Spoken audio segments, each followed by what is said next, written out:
Allez, c'est tout bon.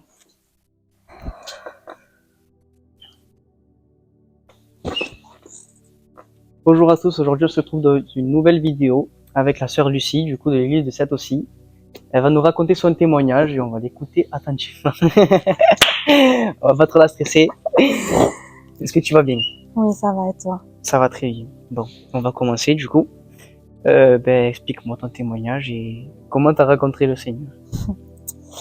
Alors, j'ai rencontré le Seigneur il y a un peu plus d'1 an. Donc, j'ai passé 28 ans dans le monde. Je l'ai rencontré suite au décès de ma grand-mère. Son décès a été très très très compliqué pour moi. Je m'y attendais, mais pas très prête en fait. Je pense qu'on n'est jamais prêt pour ce moment. Et en fait, ce qu'il faut savoir, c'est que moi, je suis issue d'une famille française-espagnole, donc du côté de ma mère, que des Espagnols. Et en fait, quand elle est partie, tout doucement, j'ai commencé à me poser un peu des questions. Et j'ai une sœur de notre église, qui est une amie aussi, qui a été disposée, on va dire, à répondre à mes questions. Et qui m'avait dit, Lucie, il faudrait peut-être que tu viennes à l'église, tout ça. Et donc, la première fois, je suis allée à l'église à Agde. Je suis sortie de là assez pessimiste, on va dire. J'étais pas très attirée, j'avais pas ce feu, j'avais pas ce désir en fait. Et d'autant plus que je suis la première chrétienne de ma famille, donc c'était quelque chose que je connaissais pas trop. J'avais déjà entendu parler de Dieu, mais c'était toujours très vague, très flou. Et moi j'étais quelqu'un qui était pas réceptive, et dans le monde, on est perdu. Moi j'ai beaucoup erré dans le monde, j'ai beaucoup été perdue aussi. Et, j'ai fait tout ce que je pense une femme ne devait pas faire, que ce soit la drogue, l'alcool, la violence, bref. Et en fait, du coup, les semaines, les mois ont passé un peu, son décès je m'en remettais pas du tout. Et en fait, on devait prendre l'une de ma grand-mère et l'amener au Cabo en Espagne. Et donc, en fait, je me suis dit, ma copine, Shirley, elle m'avait dit, du coup, la sœur, si tu sais parler, tu sais prier. On me dit ça à moi qui passe 28 ans dans le monde, si je sais parler, je sais prier. Ok. Et puis donc on devait amener l'urne en Espagne et à la base je pouvais pas être là. Donc j'ai dit Seigneur, si tu es là, fais en sorte que j'y aille. Paf. Et pile poil, j'ai l'opportunité d'y aller, du coup tout se débloque, donc j'y vais. Mais bon, je m'arrête à ça, je vais pas chercher plus loin. Et puis du coup la même sœur, Lucie, voilà l'église, tout ça, puis je continue à poser des questions, et puis elle m'amène à Sète. Et là ça a été incroyable. Ça a été incroyable parce que en fait quand je suis rentrée dans l'église, en fait du coup de voir cette culture, d'entendre les chants en espagnol, d'avoir les prêches, tout ça, ça m'a touchée au plus profond de moi parce que ça me faisait penser à ma grand-mère du coup. Et j'ai été, j'ai pas de mots, je pense que quand Dieu touche un cœur, c'est tellement fort que les mots sont faibles pour le décrire, mais j'ai été touchée vraiment au plus profond de moi. Et je pleurais, et j'arrêtais pas de pleurer parce que c'est comme si c'était servi de mes origines à ce moment-là pour m'appeler et que de son décès ou moi où je m'en remettais pas en fait, comme si elle est partie mais regarde, ce que tu es, cette partie de toi, elle est toujours là, regarde. Et moi j'ai dit très bien, j'étais très touchée. Et en fait donc je commence un peu à lire la Bible, tout ça, et en fait il y a le verset Jean 3,16 qui dit car Dieu a tant aimé le monde qu'il donna son Fils unique afin que quiconque croit en lui ne périsse point, qu'il ait la vie éternelle. Et ce qui était très marrant avec ce verset, c'est que à la base j'avais fait un cadre où j'avais fait écrire ce verset que je ne savais pas en fait que ça en était un. Et je l'avais chez moi avec les prénoms de mes grands-parents. Et donc du coup je comprends avec le temps que c'est un verset. Je vais à Agde, je crois que je retourne à Agde, le pasteur prêche et me sort le même verset, le même identique. Bon, allez, j'ai pas prêté attention. À l'église à Sète, on me donne un petit évangile de Jean.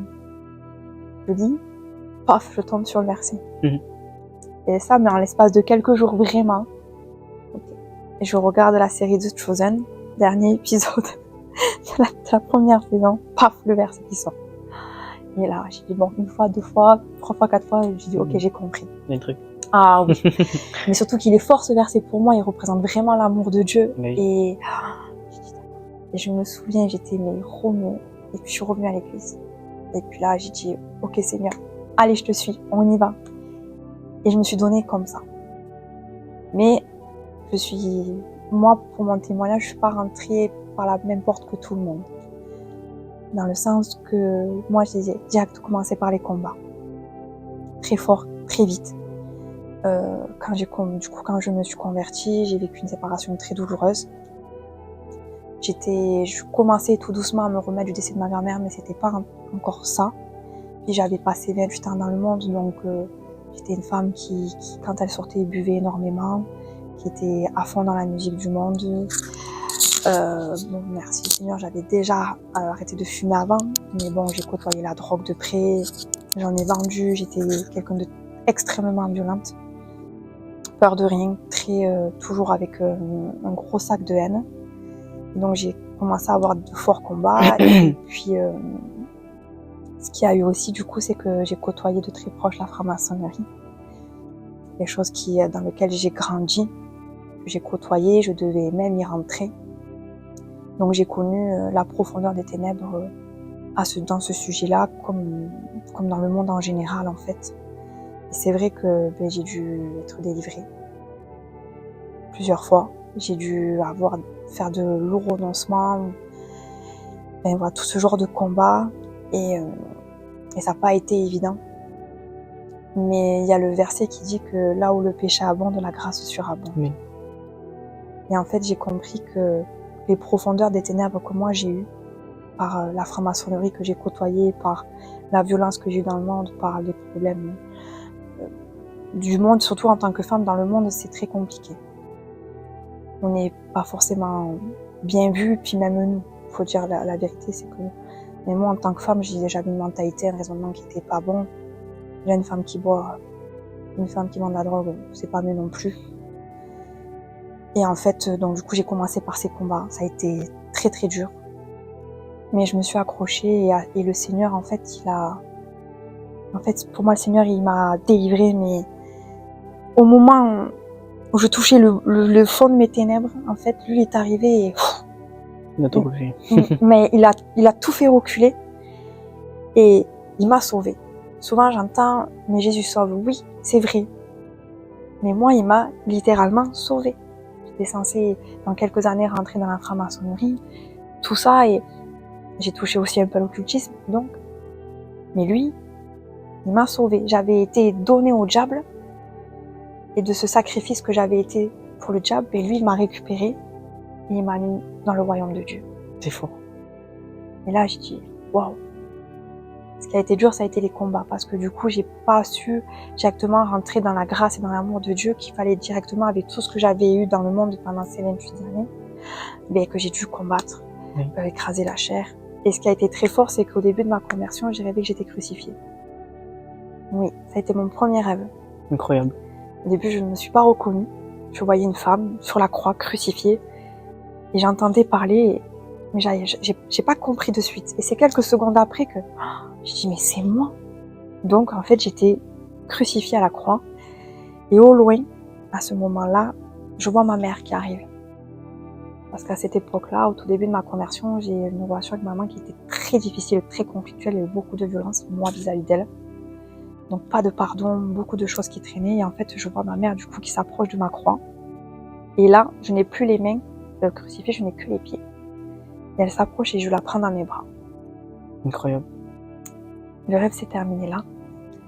Après, il y a eu un prêche quelques jours après sur cette thématique-là. Et je me souviens, j'ai appelé ma mère en disant « Je te demande pardon. Et je te pardonne aussi. » Ça a été incroyable. Et bon, voilà, les combats se sont enchaînés, mais Dieu, il a toujours été là. En fait, je me suis rendu compte qu'il vivait en moi. Et déjà, c'était fort.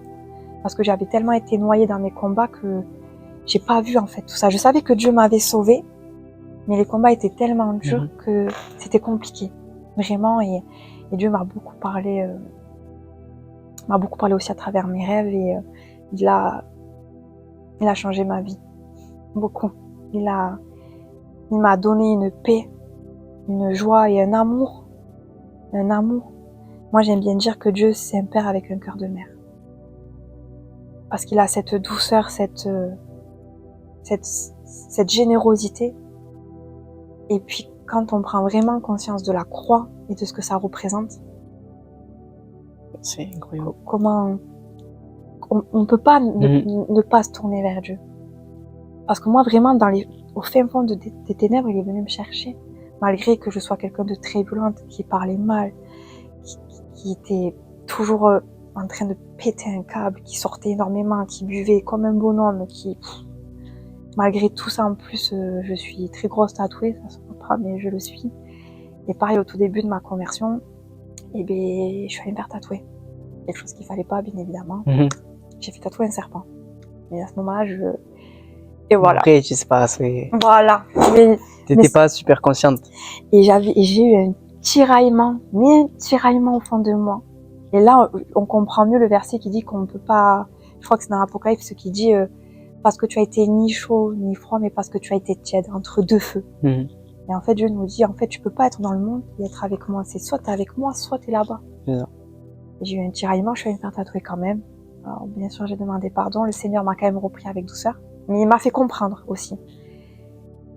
Et donc, j'y suis allée. Mais bon, Dieu, voilà, aussi, m'a rattrapé, il m'a rattrapé au vol. Vraiment, le Seigneur, il est arrivé dans ma vie. Il a fait, allez, viens, je te prends. Et il m'a apporté, il m'a donné la force pour les combats, pour mes délivrances, pour les renoncements, pour tout ça.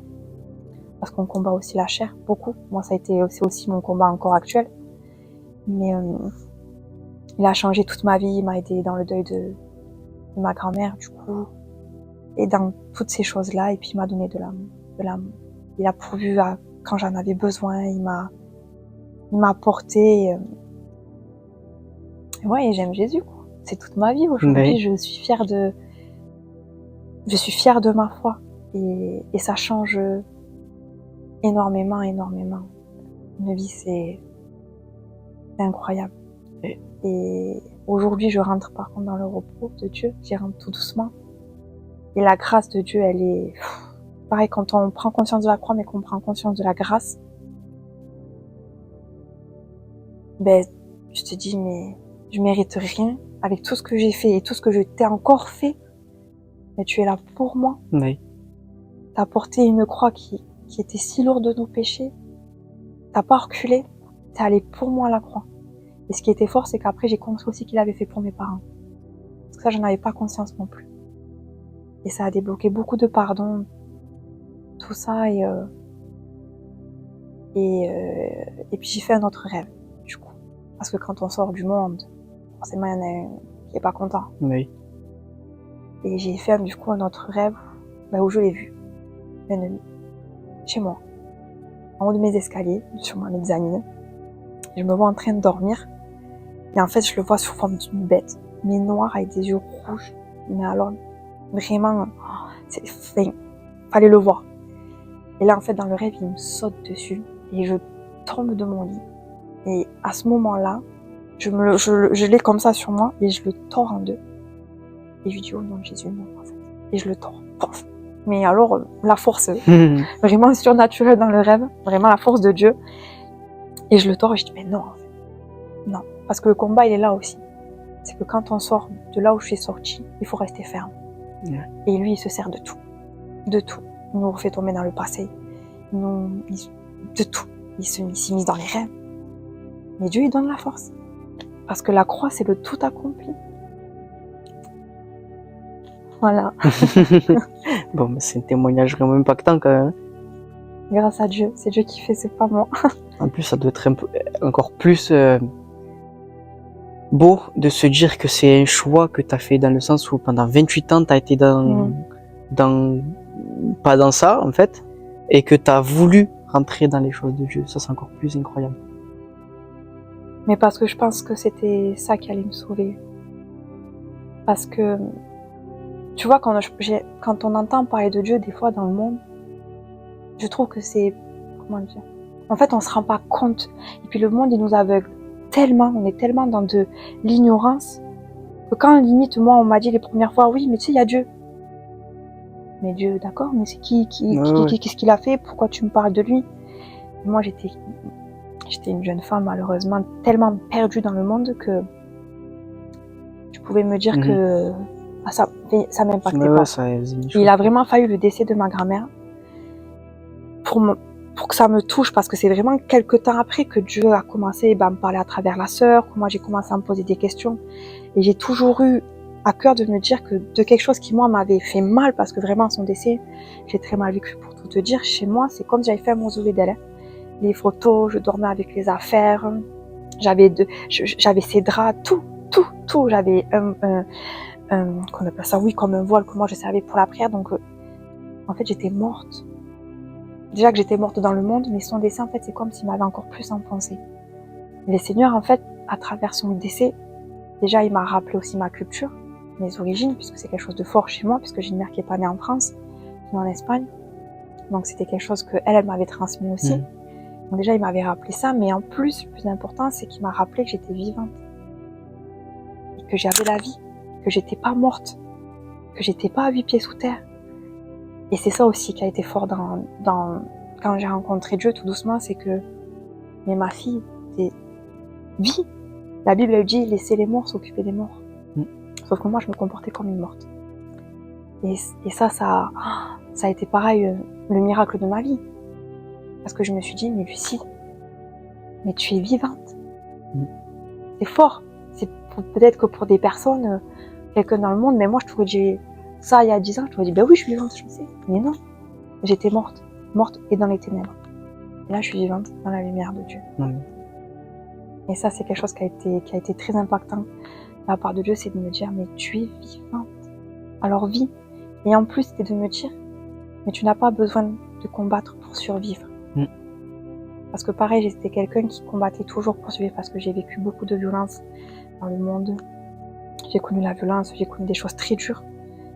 Et en fait, du coup, j'avais pris comme mécanisme que si je voulais survivre dans ce monde, il fallait que je me batte. Et là, Dieu m'a dit, mais non, déjà tu es vivante, mais en plus, c'est moi qui combats. Je suis en toi. Vis. T'as plus besoin de te battre, ma fille. Je suis là. Ça, pareil, c'est un miracle. C'est incroyable. C'est Dieu. Mais ça doit porter beaucoup d'angoisse quand même. De vivre dans ce milieu-là. Sortir de ce milieu-là. Oui. Ça doit être très, très, très éprouvant. Bon. Ben, que Dieu te bénisse, ton témoignage, il m'a vraiment... c'est super. Merci Il était Seigneur. vraiment beau. Bon. Ben, est-ce que tu as quelque chose à dire? Qu'il faut pas hésiter à se tourner vers Dieu. Parce qu'il est amour, et qu'en plus, c'est la parole de Dieu, elle dit qu'il est le chemin, la vie et la vérité. Et c'est vrai, et j'ai vraiment un mot d'encouragement pour tous ceux qui peuvent se sentir comme moi je l'étais, leur dire qu'ils ne seront pas condamnés, que Dieu est là, que oui, c'est difficile d'y croire, mais que tout ce qu'il nous demande, c'est notre cœur. Et qu'une fois qu'on lui a donné notre cœur, lui, il s'occupe du reste. Il fait des miracles, vraiment, et que je le remercie pour ça. Voilà. Bon, ben voilà. Bon, et ben cette vidéo touche à sa fin. Que Dieu vous bénisse. Partagez cette vidéo. J'espère qu'elle vous aura plu. On se retrouvera avec notre frère ou notre sœur. Amen, gloire à Dieu. Et voilà, que Dieu vous bénisse.